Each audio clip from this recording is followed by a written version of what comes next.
Hey Internet, I'm Daniel James Howell, aka danisnotonfire, and today I'm going to draw my life. I was born on June 11th, 1991 in Berkshire, England.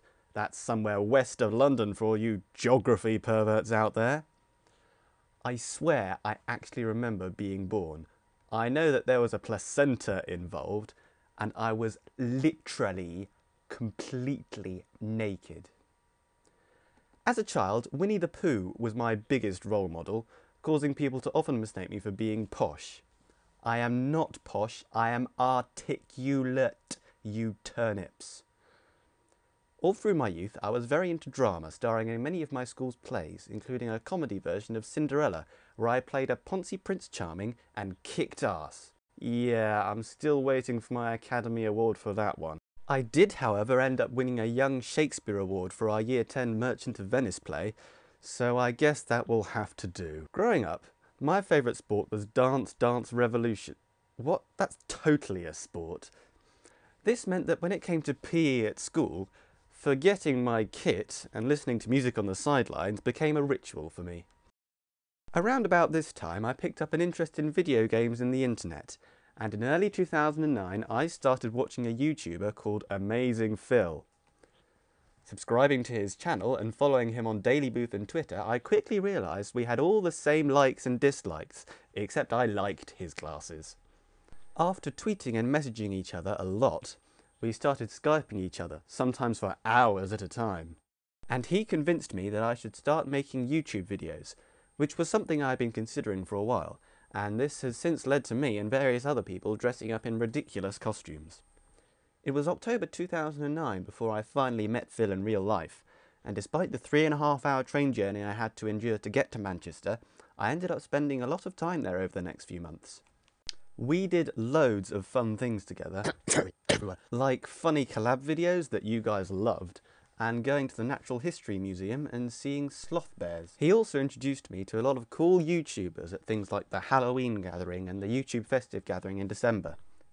After being fired from Schmazda at the end of 2009, I did a month of work experience in London, and then I spent most of my gap year travelling and concentrating on YouTube. In February I went to India with my family, and then in April Phil and I were supposed to go to Portugal, but a volcano decided to explode everywhere. So we went to Blackpool, and we went to Portugal in May instead. In June, I flew to LA with Amazing Phil, Kick the PJ, Paper Lilies and Mimi Molly for the E3 conference, which included going to Disneyland, touring Santa Monica Beach on Segways and seeing a pre-screening of Toy Story 3. As my channel began to grow, it opened up a lot of possibilities, such as a Clipstar video competition where I won £2,000 for going drag, a trip to Jamaica, thanks Sanyo, which was with a whole bunch of YouTubers, where I was forced to eat a baby octopus. The texture was disturbing. Phil and I also had the chance to help Stickade raise money for charity by drawing cats on each other's faces while blindfolded. It went about as well as you can imagine. But unfortunately, things couldn't all be fun and games, as in September 2010 I left the brown of my bedroom back home and moved into the prison cell facing a rape factory that was to become my Manchester University room as I studied law, of all things. The main positive of this was that I was now much closer to my friend Amazing Phil, who had moved into his own apartment in Manchester. This meant that we could spend more time together, making more collab videos such as Amazing Dan 2, Would You Rather, and How to Make British Pancakes, where I gained a newfound love for Delia Smith. Due to my well-known problem with procrastination, uni was really stressful at times, and I'm glad I had Phil around to keep me sane. So after finishing my first year at uni, I moved out of my dorm and in with Phil. However, after living in a permanent state of existential crisis for what seemed like far too long, I made the executive decision that law was not for me and decided to drop out of university and become a full-time internet hobo. A holiday in Sicily with my family left me looking like a Mexican crossed with a British Troy Bolton, and this may or may not have contributed to my lack of enthusiasm for leaving the house. Though the decision to leave uni was tough, it allowed me to focus my attention completely on YouTube, and so in September 2011, Phil and I started a collab channel called The Super Amazing Project, which was loads of fun. This led to the BBC helping us escape from the internet and into your ears by offering us a 2-hour Christmas special on Radio 1, which was all very exciting and new, and little did we know would lead to much bigger things down the road. In March, I flew to Florida for Playlist Live, which was all YouTubers, Universal Studios, alligators and fun. And for my 21st birthday in June, me and mi compadre Phil went to Vegas. I filmed most of our trip, but since not a single one of you guys are interested in seeing it, I haven't made it into a video. It's literally the India vlog all over again. We then headed to Los Angeles for VidCon and met loads of you guys, which was awesome. In July, Phil and I moved to London, which our Manchester flat was very sad about, especially our breakfast bar.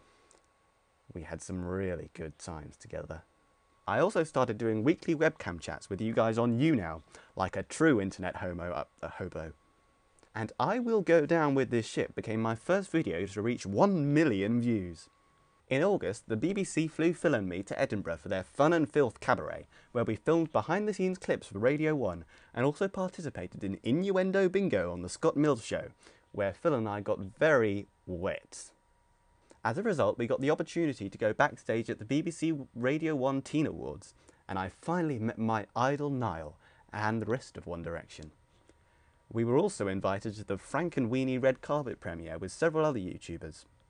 In October, I reached 500,000 subscribers on YouTube, and shortly after, the Llama Army won YouTube's Supernote competition, which I was very proud of. Thanks, guys. I really appreciate you all making yourselves look like twats going, "Ah," for me.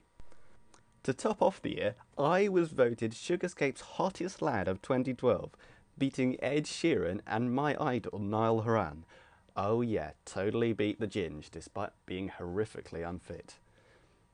And after working so closely with BBC Radio 1 all year, they decided not only to give us another 2-hour Christmas slot this year, but also a 2-hour radio show every Sunday night, which started in January, where we could wreak havoc on national radio as well as the web. And I still haven't sworn on air, which is a huge accomplishment in my opinion.